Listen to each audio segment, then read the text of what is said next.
माफ़ी चाहते हुए हम जयशंकर पे बात कर रहे हैं। बरका दत्त मिली नवाज शरीफ से, तो नवाज शरीफ ने नहीं, लेकिन बरका दत्त को तो जो है वीज़ा इनकार हो गया था।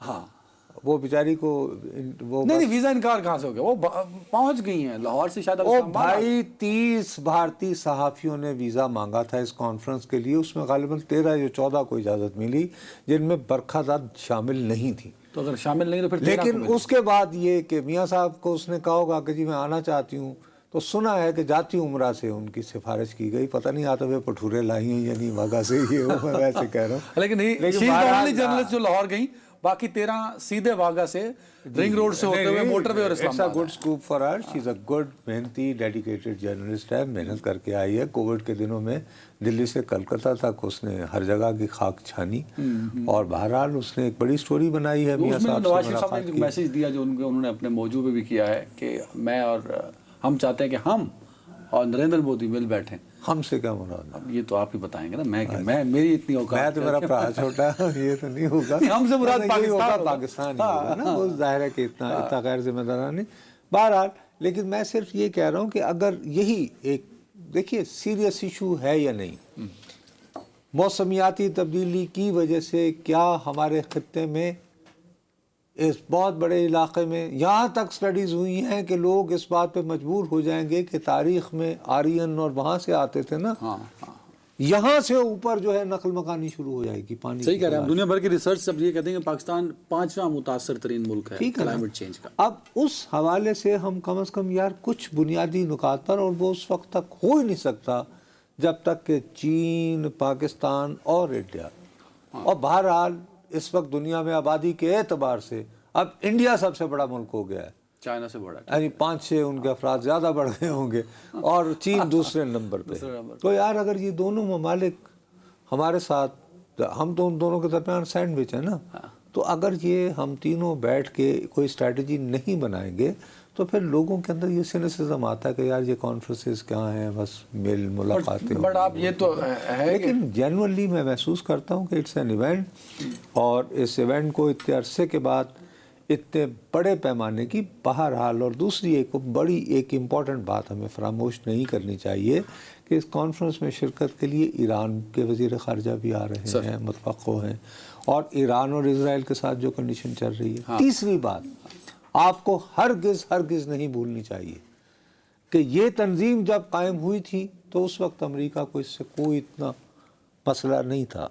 उनका ये ख्याल था जैसे हमने वॉर ऑन टेरर शुरू कर रखी है, गालिबन ये भी उसी सोच को, और तकरीबन ऐसा ही था कि वो जिन अफराद का पीछा अपनी दानिश में कर रहे थे, वही अफराद जो है वो, यानी सेंट्रल एशिया के इंतहा पसंद, उज़्बेकिस्तान के या कज़ाकिस्तान के, वो उधर भी इसे करते, और उधर वो चीचनिया का मसला भी चल रहा था रूस में। तो शायद अब जो है अमेरिका वो इस तंजीम के बारे में कोई इतना खुश महसूस नहीं करता है, और इस तंजीम ने ऐसा इम्पैक्ट डाला है। इम्पैक्ट नहीं, इम्कान। अच्छा, इम्कान। देखिए, एक होता है कि अभी आज तंजीम बनी है, लेकिन वो आप जब कौमें इस तरह तो फैसले नहीं करती ना कि आज हुकूमत में कौन है, आज पुतिन है, ये नहीं, ये तो ये देखा जाता है कि अगर ये खित्ते के ये ममालिक मिल गए तो इसके इम्कानात क्या हैं। वो जैसे जंग के बारे में कहते हैं कि आप दुश्मन की नीयत को नहीं देखते, ये देखते हैं कि उसकी कैपेसिटी क्या है, उसके पास हथियार क्या क्या है।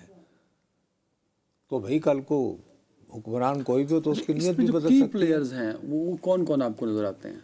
रूस, चीन, इंडिया भी एक की इंडिया अब वो उधर जरा।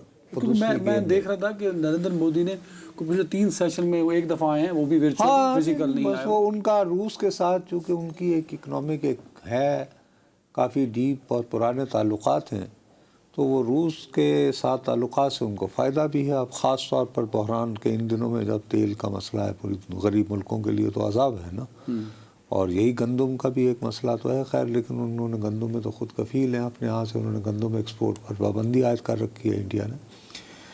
बहरहाल, मैं अर्ज़ ये करना चाहता हूँ कि there is no doubt it's a big event, और इसकी वजह से इस्लामाबाद के शहरियों को थोड़ी सी तकलीफ़ भी हुई है, कुछ इलाकों में बहुत तकलीफ़ भी हुई है।